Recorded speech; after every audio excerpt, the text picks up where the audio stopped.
Bueno, qué gusto poder estar con ustedes aquí en esta tierra maravillosa. Quiero compartir con ustedes a partir de esta noche.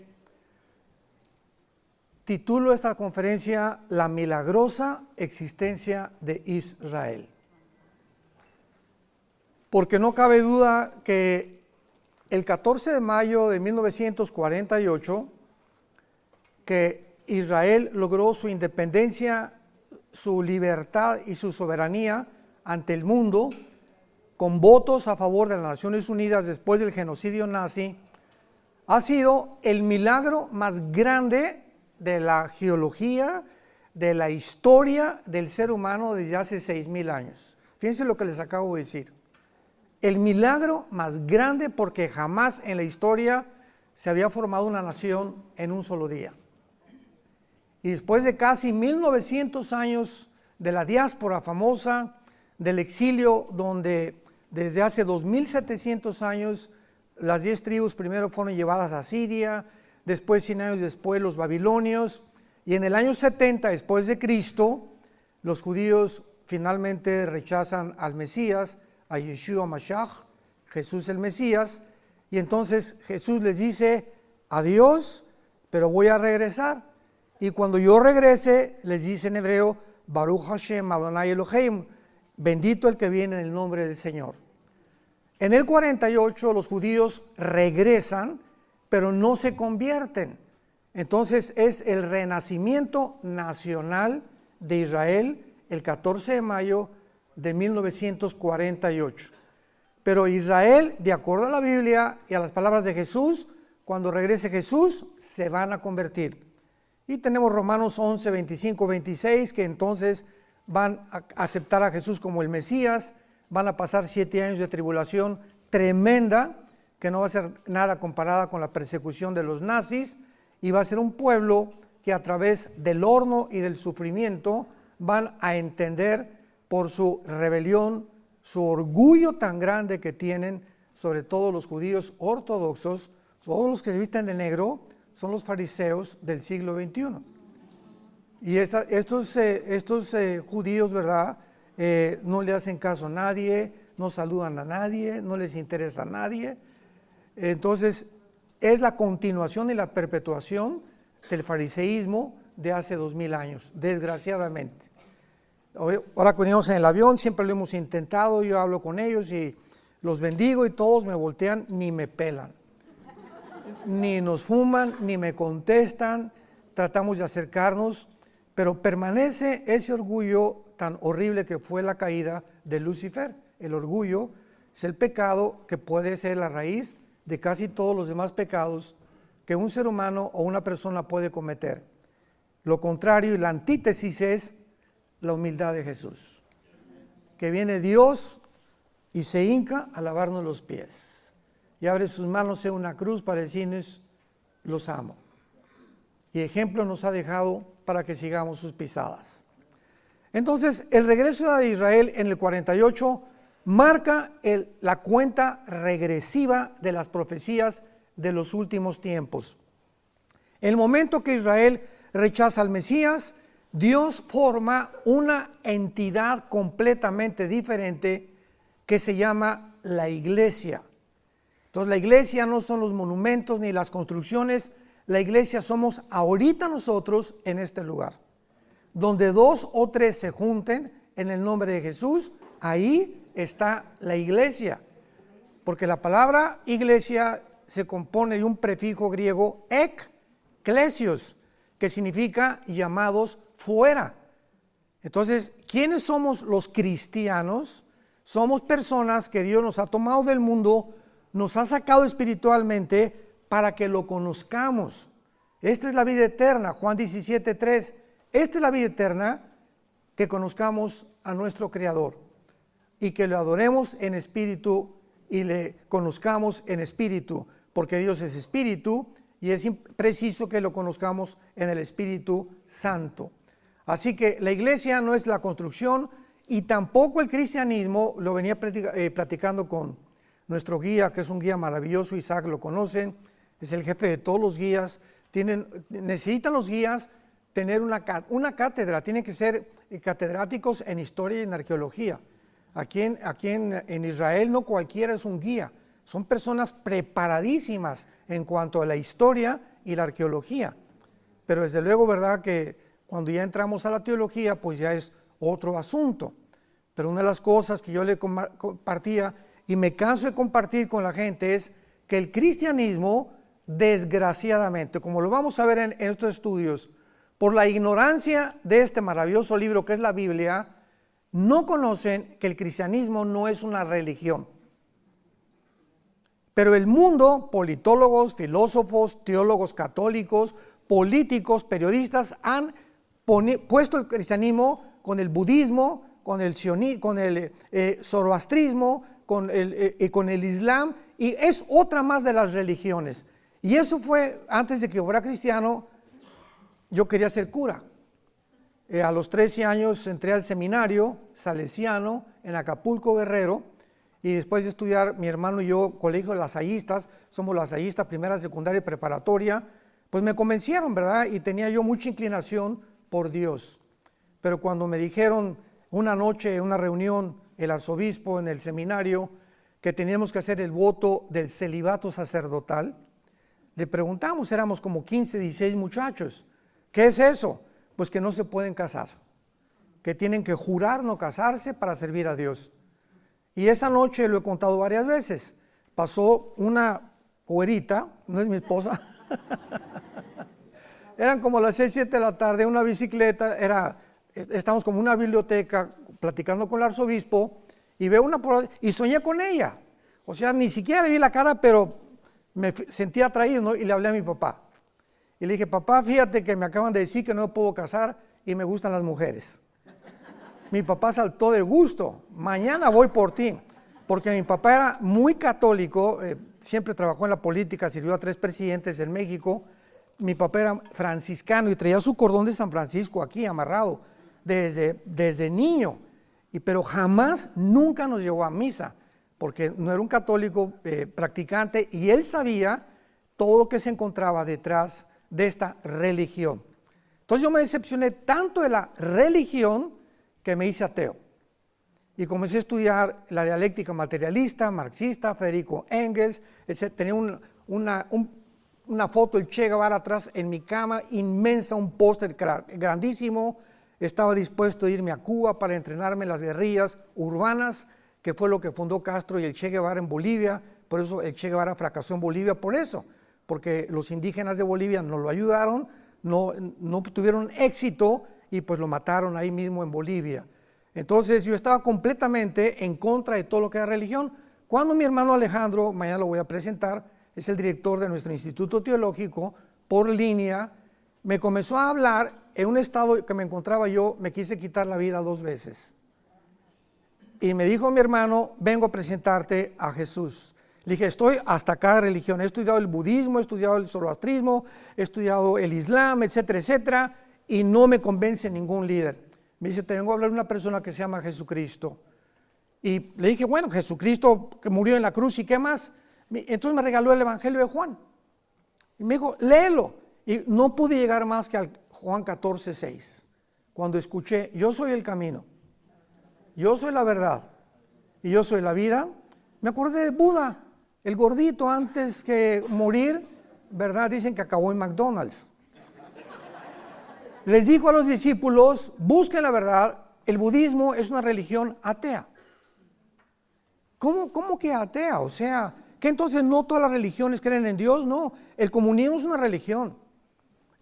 La masonería es una sociedad secreta ya introducida también dentro de las religiones. Entonces tenemos que conocer, hermanos, en Cristo, y estudiar, investigar de tantas mentiras que han propagado a través de los siglos. Y tenemos que descubrir cuál es la realidad y la encontramos únicamente en las Sagradas Escrituras. Pues ya mi hermano me dijo, continuó testificándome. Llegó un momento que ya no aguanté con mi vida, me quería quitar la vida, les vuelvo a repetir, no encontraba un propósito, un significado, algo que le diera sentido a mi vida. Ya estaba harto de todas las cosas que había atravesado y caí de rodillas con un misionero que mi hermano me llevó a las 5 de la mañana, porque le dije, ya me quiero matar, ya no quiero vivir. Y el misionero simplemente me sacó la Biblia y me enseñó, la paga del pecado es la muerte, Dios te ama, y de tal manera amó Dios al mundo que dio a su Hijo unigénito, y me comenzó a repetir versículos, no aguanté yo más que 5 minutos. Yo le había prometido, mi papá me dijo, los machos no lloran. Y desde los 12, 13 años de edad, por más de 10, 15 años, no lloré. No se imagina lo endurecido. El gadareno era Pinocho comparado conmigo. De lo enchamucado que me encontraba en mi condición, que el diablo me quería destruir.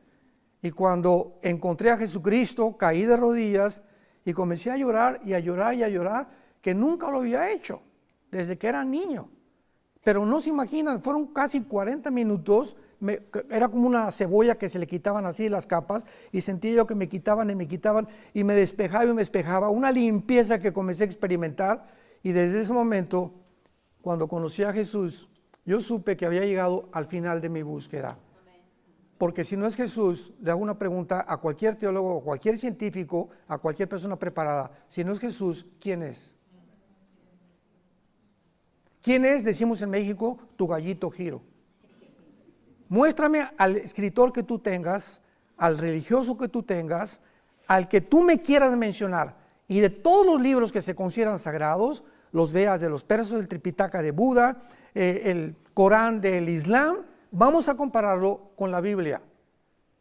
No hay nada que se pueda comparar con la Biblia, y no hay nadie que se atreva, y estoy dando conferencias ante ateos, que me digan que se pueda comparar con la vida de Jesucristo.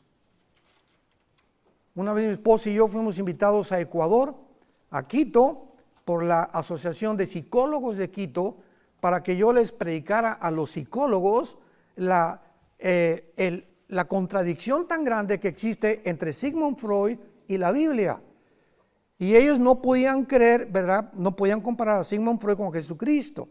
Y cuando les dijimos que Jesucristo venía realmente, no a cambiar la mente, que fue la equivocación de Freud, venía a cambiar algo más profundo que nadie revela más que la Biblia. Somos espíritu. Y el ser humano ignora esto, pero hay una condición y un elemento inherente del ser humano que es el espíritu. Y mientras el espíritu no renazca, tú permaneces muerto en tus pecados.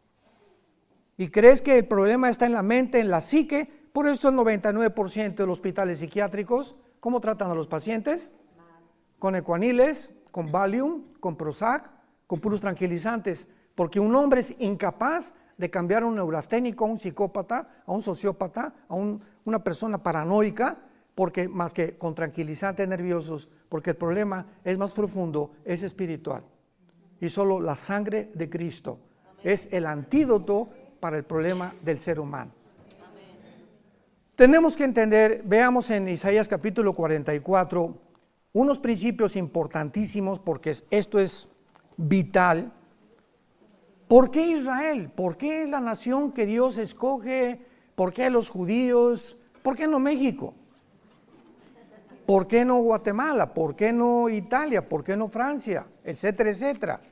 Bueno, pues si hubiera sido Inglaterra, hubieran dicho los franceses, ¿y por qué no franceses? Y si hubiera sido México, ¿y por qué no los salvadoreños? La cosa es la siguiente, vamos a comenzar desde la A. Si Dios existe, Él cuando creó al ser humano, nos creó a su imagen y semejanza. Y hace más de un siglo, un hombre llamado Carlos Darwin postuló una teoría llamada la evolución, que somos amibas. Es lo que el Foro Económico Mundial, les decía hace unos momentos, predica. Klaus Schwab, que es el director del Foro Económico Mundial, véanlo en Google, tiene un consejero que se llama Noah Harari, que dice que él es Cristo, que dice que no existe más que la evolución, somos amibas, y si somos realmente el resultado de una amiba, vamos a mejorar la evolución, porque estamos con la tecnología y la genética para mejorar nuestra condición. Vamos a usar el transhumanismo, la inteligencia artificial y la manipulación genética para crear una raza superior. Esto es lo que están enseñando ellos. Y Noah Harari es judío, así como George Soros es judío y está en contra de Israel. Así que no todo el que se dice judío realmente entiende la historia. Entonces, esto es importante porque la evolución se demostró en 1954, cuando se descubre el ADN, por el doctor Watson y el doctor Crick, que le dan el Premio Nobel de Medicina, 1954, lo que es el ácido desoxirribonucleico, que es imposible la evolución, porque el ADN de un perro no lo tiene un gato, el ADN de un rinoceronte no lo tiene una jirafa, y si tú cruzas a un caballo con una burra, sale una mula, y sale híbrida. Y de este principio genético existe desde Génesis 1, 11 y 12. Increíble. El primero que comenzó con los primeros experimentos fue Mendel, 1860, cruzando chícharos, y comenzó a postular las leyes de la herencia. Y hasta 1954 los científicos se detuvieron, no tenían para investigar más a fondo, hasta que se descubre el ADN, que impide e impedirá junto con los aminoácidos, si son médicos y científicos, no es posible la evolución. Y jamás se ha demostrado la mutación de una especie a otra especie. Hasta este momento, el famoso eslabón perdido, nunca lo van a encontrar, porque está perdido. Estamos llenos de mentiras, pero nunca ha habido tantas mentiras como en los últimos 3 años cuando se inició la pandemia. Jamás en la historia las noticias en la televisión, lo que oímos en el radio, las películas están, el diablo sabe que le queda poco tiempo y está nublando la mente, la razón, la coherencia, la lógica más elemental de políticos, filólogos, científicos, etcétera, etcétera, convirtiéndonos realmente en personas zombies. Porque es a lo que el mundo se está convirtiendo, en zombies. En personas que oyes hablar en la televisión sin ningún sentido, sin ninguna lógica, sin ningún raciocinio, estupideces. ¿Cómo es posible que el director del Foro Económico Mundial lo consideren el científico y el pensador número 1 y esté controlando a la mayor parte de los gobernantes del mundo, diciéndoles que van a crear una superraza y que vamos a evolucionar a otro punto más grande, cuando la genética demuestra que es imposible? ¿Cómo es posible que los gobernantes estén tratando de regresar al comunismo y al socialismo cuando ya se demostró que es un fracaso? ¿Qué nos pasa a los seres humanos? La Biblia, el diagnóstico que nos da es correctísimo. El ser humano es un ser enfermo espiritualmente, y hasta que no conozcamos quién es el camino, la verdad y la vida, tu vida nunca tendrá propósito, ni significado, ni ningún interés para lo puedas dedicar a cualquier cosa. Puedes llegar a presidente de la República, ser gobernador, tener una fábrica de diamantes, ya tienes la empresa, y cuando llegues a los 50, 60, 60, 70 años de edad, vas a descubrir que la vaciedad que tienes dentro de tu vida es más grande. ¿Por qué se mata Elvis Presley? ¿Por qué se mata Michael Jackson? ¿Por qué los grandes políticos, Alejandro el Magno, por qué a los 33 años ya no quiere vivir? Porque no tenía cosas que conquistar, porque fuimos creados para conocer y encontrar a Dios.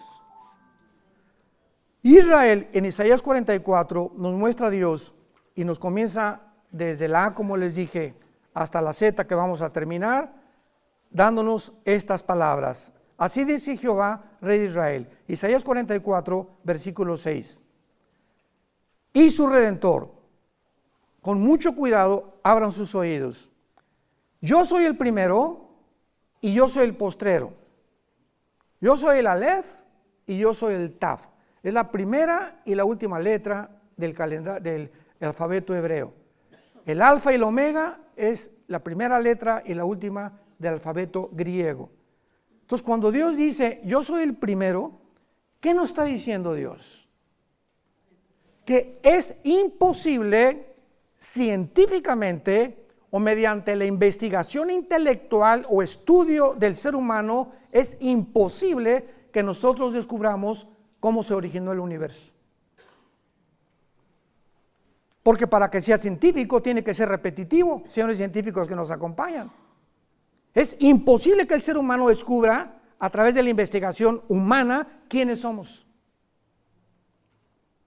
De ahí que haya remedios psicológicos o psiquiátricos o manejos con pastillas tranquilizantes. No sabemos cómo curarnos. Imposible porque no nos creamos a nosotros mismos. Yo soy el primero, dice Dios. ¿Quieres saber cómo comenzó el universo? No sabemos. Vamos a inventar el Big Bang. Y es la respuesta. ¿Así? ¿Y quién produjo la chispa? Cabeza de melón. ¿Qué se encontraba? Porque científicamente todo efecto tiene una causa. Entonces tiene que haber una causa detrás de la explosión. ¿Y esta causa qué es? La nada no produce nada. Y si seguimos con esa lógica, muy bien, una explosión, ¿quién produjo la conciencia y el pensamiento? La materia no produce nada, la nada no produce nada. ¿De dónde salió la conciencia y el pensamiento entonces? O sea, si seguimos así, nos damos cuenta que llegamos a la locura, que es a lo que llegó Friedrich Nietzsche, el padre del ateísmo del siglo XX. Acabó en un psiquiátrico, se volvió homosexual y acabó loco, cuando dijo Dios no existe. Y fue el que inspiró a los nazis, a los comunistas, a los fascistas y a todas las personas del siglo XX, que fue el siglo donde más ateos el mundo ha producido, como Sam Harris y Jean-Paul Sartre, el padre del existencialismo en Francia. Leía sus libros, yo el Muro, La náusea, para mí eran libros que yo devoraba, buscando realmente a través del ateísmo una respuesta, y el ateísmo me llegó a tratar de que yo me quitara la vida, porque no encontré nada fuera de algo que me diera propósito en mi vida. Yo soy el primero, yo soy el último. Vean esto, si Dios dice yo soy el primero y yo soy el último, quiero decirles todo cómo comenzó, y se los voy a poner en un libro que se llama la Biblia. Les voy a decir cómo comenzó el mundo, les voy a decir cómo lo hice, les voy a dar pruebas científicas. Hay más pruebas científicas de la creación de una pareja que de que venimos del chango, por el amor de Dios. Porque no hay ninguna prueba científica para la evolución, repito, es una teoría y se sigue manejando y manipulando como una teoría, cuando la física, la bioquímica y la primera y la segunda ley de la termodinámica niegan completamente la teoría de la evolución. ¿Pero por qué se sigue insistiendo? Porque no sabemos de dónde venimos. Y los científicos también tienen teorías locas, que son teorías, y que lo repiten tantas veces que el que repite la mentira se acaba aceptando como una verdad después de 100 años. Y se sigue enseñando en muchas universidades que venimos de los animales. Qué estupidez tan grande. Es la irracionalidad más grande a la que el ser humano ha llegado. Yo soy el primero, yo soy el final. Les voy a decir cómo acabar el mundo. Les voy a decir cómo va, porque hace 2000 años el apóstol Juan escribe que el mundo termina controlado económicamente con una marca, el 666. La Biblia nos describe hace 2000 años que el mundo terminará en el globalismo, con un hombre que va a dominar actualmente, que ya la tecnología, es posible que un hombre gobierne el mundo con la tecnología con la que llegamos, con el 666. ¿Qué hubiera pasado si no hubieran inventado el chip y las computadoras? No se hubiera cumplido esta profecía.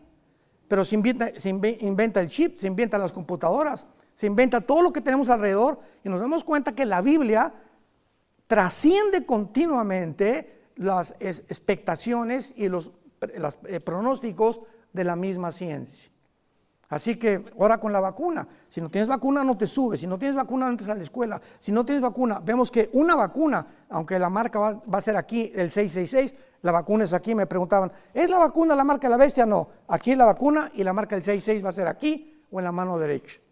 Nosotros no vamos a estar aquí.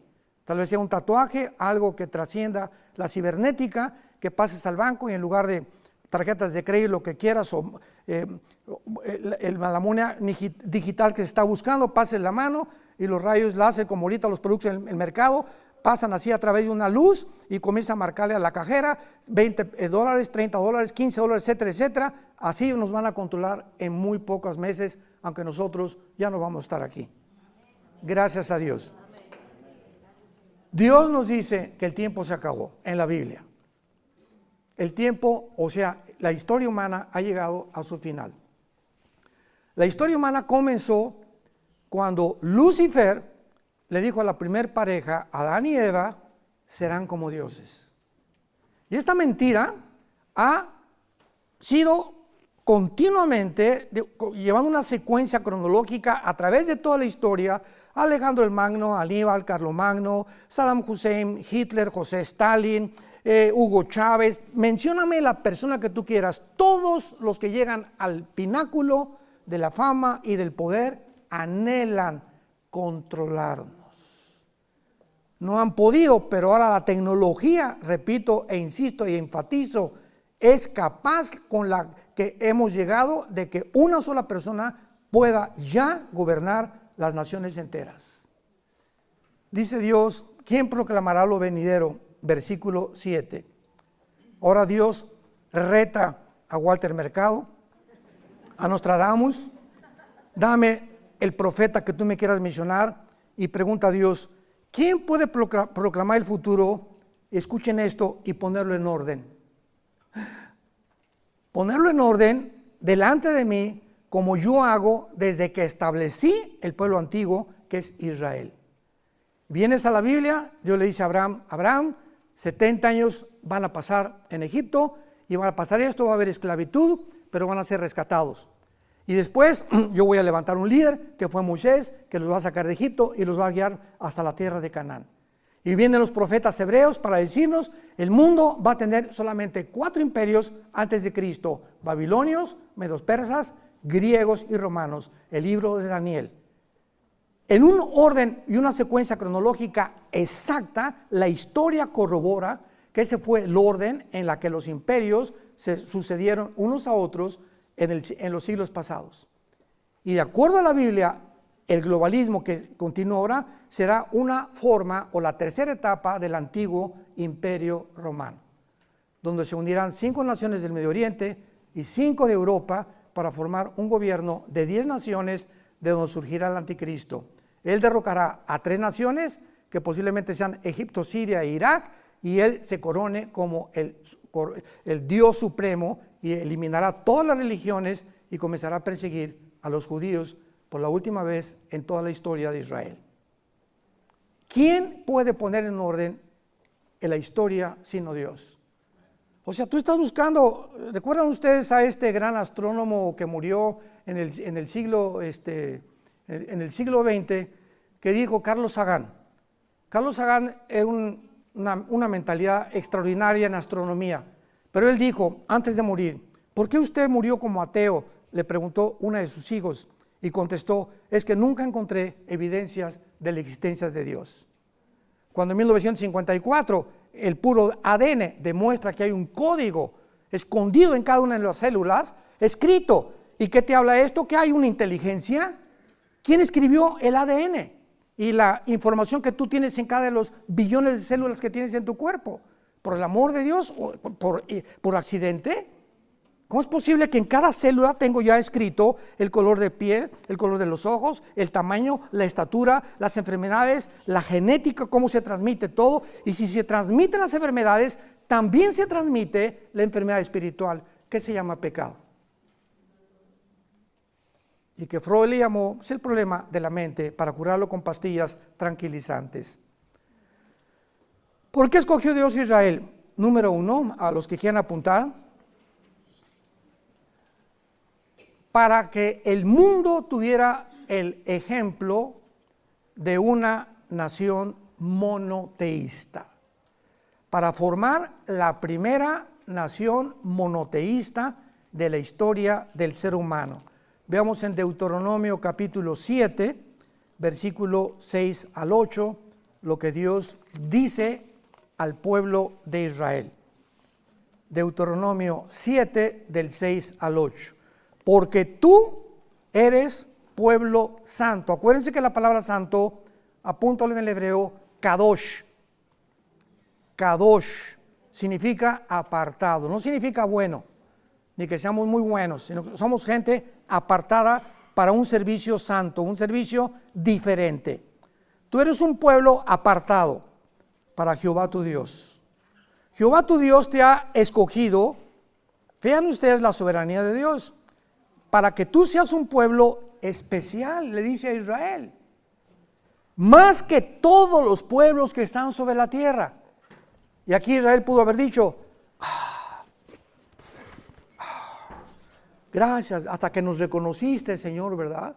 El orgullo inmediatamente, cuando viene el aplauso y el reconocimiento, la naturaleza humana se vuelve vanidosa y creída, y crees realmente lo que te están diciendo.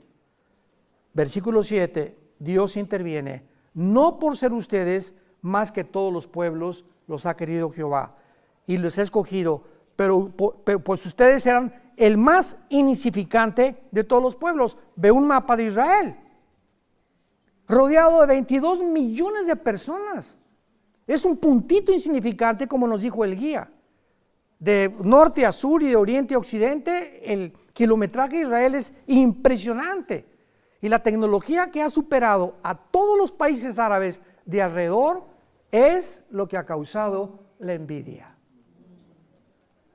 Dijo Salomón, toda obra significativa causa la envidia de los demás.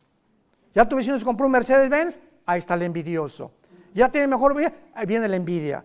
Ya el hermano se compró un vestido bonito, parece china poblana. Así es la naturaleza humana. No aguantamos que alguien sea mejor que nosotros o que nos prospere. Las mujeres, ¿quién es la más bonita? Si alguien canta, pues tiene que cantar mejor. O si alguien ya tiene una raíz respingada, pues me la voy a respingar yo también. Es una competencia continuamente entre nosotros para quién supera a quién. Forma parte de la naturaleza caída del ser humano. No porque ustedes sean mejor, sino simplemente eran el más insignificante, porque lo débil de Dios es más fuerte que nosotros y lo que es completamente despreciado para Dios es la belleza. ¿Por qué Dios cogió que naciera en un pesebre el creador del universo? Pónganse a pensar, rodeado de vacas y de becerros y de gallinas. En un pesebre escoge Dios meterse en el esperma que él produjo en María, con el cromosoma Y, porque el Mesías tenía que ser de naturaleza masculina, que es lo que produce el cromosoma Y, y para que María en 9 meses tuviera aquí al próximo Mesías, hijo de Dios Altísimo. ¿Por qué escoge Dios que nazca? Nos preguntaron ahora, en Nazaret. ¿Le soplo? Es que nos hizo una pregunta el guía, no me contesta, dijo, pero ¿por qué creen que nació en Nazaret, verdad? Bueno, la palabra Nazaret viene de nacer, que significa rama, significa algo deseable, y necer, que significa rama o vástago. Y en Isaías 11:1 dice, nacerá un vástago, una rama de Jesse, el papá de David. Entonces, Nazaret era el pueblo exactamente como en México, Tepito. ¿Dónde naciste en Tepito? Nadie se orgullece de decir nací en Tepito. No nací en la Riviera Francesa, ¿verdad? Y nací en Chicago, etcétera, etcétera. Pero Nazaret, cuando comienzan a decir que Jesús nació en Nazaret, ¿se acuerdan que Natanael dijo, qué cosa ha salido buena de Nazaret? Era un pueblo despreciable, un pueblo bajo, un pueblo débil, un pueblo que nadie consideraba que nada pudiera salir de ahí. Ahí escogió Cristo para desarrollar su infancia como carpintero. Y cada vez que Cristo, durante su carpintería, clavaba un clavo, sabía perfectamente bien que estaba haciendo en lo que iba a morir. Iba a morir con la madera con la que él trabajó. Todo tiene un significado, no hay nada absolutamente accidental en la palabra de Dios. Entonces, Dios les dice a Israel, ustedes eran del más insignificante, versículo 8, sino por cuanto Dios los amó y quiso guardar el juramento que juró a tus padres, te ha sacado Jehová con mano poderosa y ha rescatado de servidumbre de la mano de Faraón, rey de Egipto. ¿Por qué te escogió a ti, a Dios, y no a tu primo? ¿Por qué te escogió Dios a ti y no una hermana que tienes por ahí que todavía anda ahí de locochona? O un hermano que todavía anda ahí de locochón y tú estás comenzando a conocer a Dios. ¿Por qué ellos y por qué a nosotros sí? ¿Nunca te has preguntado eso? Yo me pregunto, todos mis ex amigos que yo tuve están muertos. Y así yo hubiera acabado también. En accidentes, en drogas, en alcohol, alcoholismo, etcétera, etcétera. Perdidos, otros en el manicomio, en hospitales psiquiátricos. porque toda esa época de los 70s, de los 80s, ¿verdad? Fue la época más peligrosa. Elvis Presley, los grupos de heavy metal, vinieron todos los rock and rolleros, vino la marihuana, los Beatles diciendo el que fuma marihuana te transporta. John Lennon compuso la canción Lucy in the Sky and the Diamonds, que es LSD, dietilamida de ácido lisérgico. Fue una época, la cocaína comenzó en los 80s, 90s, pero todo el siglo XX, el final del siglo XX, el diablo lo preparó para que entráramos al siglo XXI a la tecnología y nos ensoberbeciera la tecnología, haciéndonos creer la mentira del diablo, que vamos a ser dioses. Todo tiene un sentido. ¿Por qué eres tú y por qué no tu hermano? ¿Por qué no es tu papá? ¿Por qué tu papá y no tu mamá? Porque Dios te ama. Pregunta, ¿qué no ama también a mi papá y no ama a mis hermanos? Así es. Sin embargo, el plan de Dios es soberano. Y tú tienes a los que amas porque tú y tu casa serán salvos. Si oramos y les damos testimonio. Tú no puedes con tu vida que tú llevas, que tu prima o tu hermano o en tu casa digan, ay, sí dicen que Canchita es cristiana, y ya la vi, antier se emborrachó, y se fue con otro, y se divorció, hizo y esto y el otro. Si tú rompes tu testimonio y tus convicciones bíblicas, no vas a alcanzar a nadie en la vida. Nos ha llamado Dios a ser santos en toda nuestra manera de vivir. Y ese poder solamente lo da el Espíritu de Dios. En segundo lugar, ¿por qué es que Dios es Israel? Para entregar, vean ustedes, para entregarnos sus leyes morales, ceremoniales y civiles, porque solo Dios puede legislar la moral. ¿En qué mundo vivimos ahorita? En el que ya hemos llegado a la locura de que un hombre no es un hombre, una mujer no es una mujer. Y están adoctrinando a los niños, vistiéndolos a las niñas de príncipe y a las niñas, a las niñas de príncipe y a los niños de princesas. En las escuelas. ¿Cómo es posible que hemos llegado a este grado de locura ya? Donde la identidad del ser humano está siendo robada. Hay un poder, dice la Biblia, no tenemos lucha contra sangre y carne, Efesios 6:12. Hay un poder operando una energía, el misterio de la iniquidad, segunda de Tesalonicenses 2, 4 y 5, que está operando en el mundo, en los seres humanos, para robarnos y convencernos que no somos lo que Dios nos creó. Escuchen esto, el 65% de las personas transgénero se suicidan.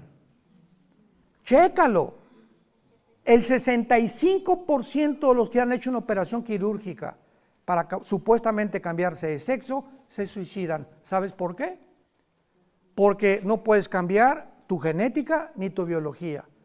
Tú eres lo que el cromosoma Y, eres hombre, 2X, eres mujer. Pero tu mente se descompuso, se aflojaron los tornillos y dices, niego mi genética y niego mi biología y no soy esto. Quiero ser lo otro. Ok, lo eres y te operan y viene una lucha entre la mente y tu cuerpo. El cuerpo se revela y te lleva a quitarte la vida. ¿De qué habla esto? ¿Por qué no están convencidos por qué continúan permitiendo las operaciones quirúrgicas para cambiarse el sexo? ¿Por qué? ¿Por qué esta locura? Médicos que saben que es una locura, que jamás va a resultar. ¿Por qué lo siguen permitiendo? Por el amor de Dios. Por la manipulación de la agenda global, que es una élite que está tratando de descomponer a las naciones. Veamos nosotros que Dios le dice a Moisés en el libro del Éxodo, ahí entrega los 10 mandamientos. El fundador de la cadena de televisión CNN, Ed Turner se llama. Tuvo como 4 esposas, la última fue Jane Fonda, una artista de cine que también tenía un gimnasio, ¿verdad?, para The Fit. Y Ted Turner, cuando tenía 15 años, supuestamente iba a una iglesia bautista con su hermana que quería mucho. Se muere la hermana de cáncer de Ted Turner, el dueño de CNN, bueno, ahorita ya es como tiene el 30-40% de las acciones, y le pide a Dios que sane a su hermana y la hermana se muere. Y por haberse muerto su hermana, él se vuelve ateo. ¿Y saben lo que hizo? escribió los 10 mandamientos de Ted Turner. Ahora, ¿podemos llegar nosotros a un grado de decir qué es bueno y qué es malo? Le preguntan a la secretaria de salud de Estados Unidos, ¿qué es una mujer? No supo qué contestar. Hemos llegado, el día que lleguemos, que tú no eres lo que eres y no eres una mujer, ni eres un hombre, y es una locura, esto es un manicomio. Aceptado por gobiernos, aceptado por los pseudocientíficos. ¿Cómo es posible que hayamos llegado a ese punto? Es una locura el mundo. Hay de los que dicen bueno es malo y lo que es malo es bueno. Isaías 5:25. Dios es el legislador de la ley y Él es el que dicta las leyes morales y el único código de conducta y moral que podamos aceptar está en la Biblia. Yo le dije ayer a una persona que es judía y que habla muy bien español, me dijo que era ateo, tuve una conversación con él y le dije, si tú eres ateo, dime cuáles son tus 10 mandamientos. ¿Me puedes escribir cuál es tu código de conducta y moral que les vas a enseñar a tus hijos? ¿Tú vas a inventar lo que es bueno y lo que es malo? Al decirme no hay Dios y rechazo a Dios, te haces Dios. El ateísmo ahora es insostenible filosóficamente. Porque cuando una persona no tengo a Dios, en ese momento no tengo ninguna fuerza externa, otra que trascienda, que me diga quién soy, ni tampoco lo que tengo que obedecer. Yo voy a dictar quién soy. Yo voy a decidir qué es bueno y qué es malo. Eres un Dios. Te has endiosado. Entonces no eres ateo, porque tú eres Dios. ¿Se dan cuenta la contradicción filosófica? Es una locura, o sea, no tiene raciocinio, no tiene lógica, la más elemental. Hemos violado todas las leyes del pensamiento humano. Los mismos filósofos griegos, Sócrates, Demóstenes, Platón, decían pienso, luego vivo, tiene que haber una causa, esta causa no está en mí, esta causa tiene que estar lejos de mí. Los filósofos griegos llegaron a la conclusión de que tiene que haber un ser superior, no le llamaron, pero alguien tiene que existir que nos dio la vida.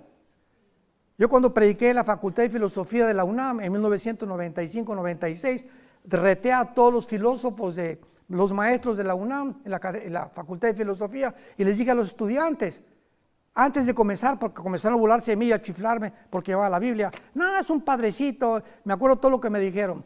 Ya los callé y les dije, quiero hacerles una pregunta nada más a todos ustedes. ¿Alguno de ustedes defíname qué es la verdad? ¿Son filósofos? ¿Qué es la filosofía? Pues una perspectiva de la verdad. Pero ¿quién puede definir qué es la verdad? No hubo nadie que se levantara. ¿Saben lo que me contestaron? Bueno, lo que es verdad para usted no es para mí. Digo, se llama relativismo. Y si llegamos a ese punto, no hay una verdad absoluta. Y si negamos que hay absolutos, pues claro que no existe Dios tampoco. Y si no existe Dios, todo está permitido. Tan sencillo como es, como dijo Dostoyevsky, el filósofo que estuvo en Siberia exiliado ruso. Si no existe Dios, todo está permitido. Entonces Dios le dice a Moisés, estos son los 10 mandamientos. Adorarás a Dios, no jurarás el nombre de Dios en vano, no matarás, no robarás, no te meterás con la mujer de tu prójimo, etcétera, etcétera. Son las leyes morales que Dios nos deja en el libro del Éxodo. En segundo lugar, las leyes ceremoniales. Ustedes no van a buscar cómo adorarme. Yo les voy a enseñar cómo se pueden acercar a mí. Como el ser humano ignora este libro, entonces el ser humano, por traer la eternidad desde la creación, inventamos las religiones. ¿Qué son las religiones? La palabra, el prefijo ligos, regresar o volver. Ligos, ligar. Una persona religiosa es una persona que está tratando de religarse o volver a unirse con Dios a través de no comer carne con la cuaresma, de que lo bauticen, de ir a misa el domingo, cumplir una religión, aunque por dentro sea un anticristo. Entonces, las personas religiosas son las personas que están buscando de alguna manera, ¿qué cosa? Que Dios las acepte a la forma que ellos creen que los va a aceptar. Al Capone, el rey de la mafia y de los cárteles de Chicago, 1920, se disfrazaba de Santa Claus y regalaba dulce a los niños. La conciencia lo atormentaba. Yo quiero ser bueno. Y a los 3 días agarraba la ametralladora y mató a 500 personas. Todos los grandes de la mafia y del Padrino italianos, nosotros descendemos de Palermo, ¿verdad? Mis antepasados yo creo que fueron mafiosos también, y de ahí los chamucos que yo traía. Pero todos, ¿verdad?, piensan eso, que son la familia, ahora sí la respetamos dentro de la mafia, pero matamos y robamos, pero nosotros hacemos las leyes. Te vas a casar con una persona y la respetas, porque nos conviene a la familia del capo o del capo mafioso permanecer así para poder no desbaratar nuestra familia, porque la familia es sagrada ante el Vaticano, con permiso de matar, de prostituirse y de vender drogas. Qué contradicción, ¿verdad? Pero ese es el ser humano. Y en tercer lugar, Dios forma a Israel para darle las leyes civiles. Si hay abogados aquí, el derecho romano no viene de Roma ni de Grecia, viene de la Biblia. Dios establece cómo deben los gobernantes gobernar. Y exactamente el patrón de cómo está en la Biblia lo tiene Estados Unidos de Norteamérica. En Estados Unidos de Norteamérica hay un juez, hay un jurado que lo escogen, y hay los abogados, y se presenta un público para públicamente examinar las evidencias que son consideradas por el juez, el que dicta la sentencia final. Así es como está exactamente en la Biblia. Se parece a México, ¿verdad? Súbase y después alegamos. Como decía Pancho Villa, mátenlo y después averiguan. Y prevalece la ley del terror. ¿Por qué? Porque no hay leyes, y las leyes civiles las estableció Dios de cómo gobernarse. Esto es maravilloso porque nos habla claramente de por qué Dios escogió a Israel, para que sea a través de esta nación la que pueda presentar, demostrar al mundo las leyes de Dios, las leyes civiles, las leyes morales, las leyes de cómo debemos adorar a Dios. Fue lo que quiero terminar con esto. Capítulo 4, mañana continuamos, la mujer samaritana. ¿Se acuerdan de la mujer samaritana? Llega Jesús y tenía así en su calendario, tenía la cita a las 12 del día. El Padre le hizo el calendario a Jesús, tienes una cita con una mujer. Y dice en Juan capítulo 4, le era necesario ir a Samaria. ¿Por qué necesario? Porque estaba en su calendario de Jesús. ¿Y por qué a las 12 del día? Porque las mujeres honestas y no prostitutas recogían el agua a las 8 de la mañana, cuando no hay sol. Pero las marginadas, para que nadie las criticara, iban a las 12 del día. Y Jesús fue a visitar a la peor de las mujeres. Llevaba 5 maridos y con el que vivía era su amante, la chulis. A ella vino Jesucristo a darle el plan de salvación. Y vean la mujer, 5 maridos, llevaban 5 matrimonios. Y vivía en Amaciato, pero era bien religiosa. Mis padres adoraron en ese templo. Todavía, vean ustedes, ¿no? O sea, yo puedo casarme y divorciarme y seguir persinándome. Y ustedes dicen que en Jerusalén, y Cristo le dice, mira, no es ni allá, ni en el catolicismo, ni en el protestantismo, ni en la bautista, ni en la presbiteriana, ni en los musulmanes, ¿verdad? No es la religión y la organización, créeme a mí. Es Jesús. No le creas a ninguna organización ni a ninguna religión, créele a un hombre que se llama Jesucristo. Y el cristianismo no es una religión, es una relación viva, dinámica, orgánica con alguien que vive. Y que esta noche quiere entrar a tu vida como tu Salvador.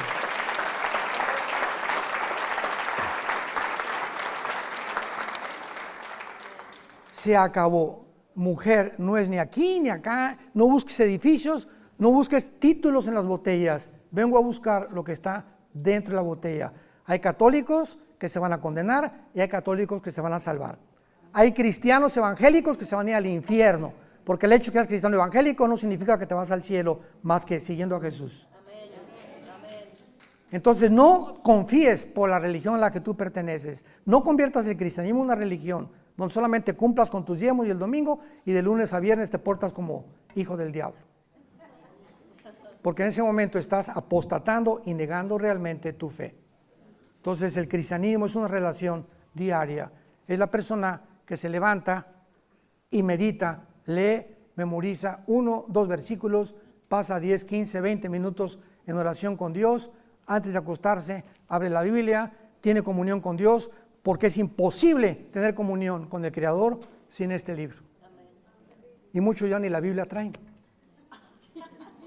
Las iglesias ya, de la tecnología, las letritas, ¿verdad? Y les ponen los versículos y con eso ya desaparecen las Biblias. Y es la tecnología, es el lado negativo de la tecnología en las iglesias. Padre, vamos a orar, te damos las gracias por tu palabra.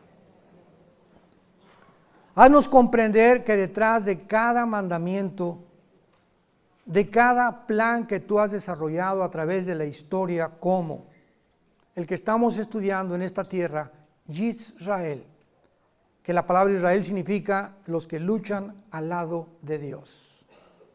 El que lucha al lado de Dios, es lo que significa la palabra Israel.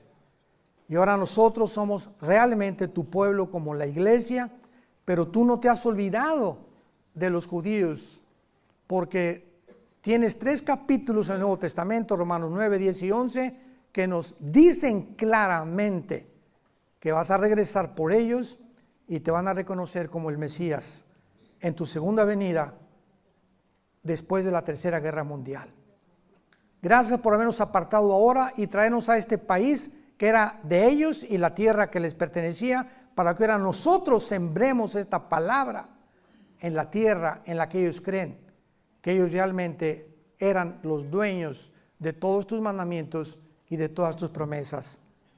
Gracias por habernos llamado en Jesucristo, por habernos escogido, no por nada bueno que hubiera en nosotros, sino por tu gracia y porque nos has amado antes de que nosotros te amáramos a ti.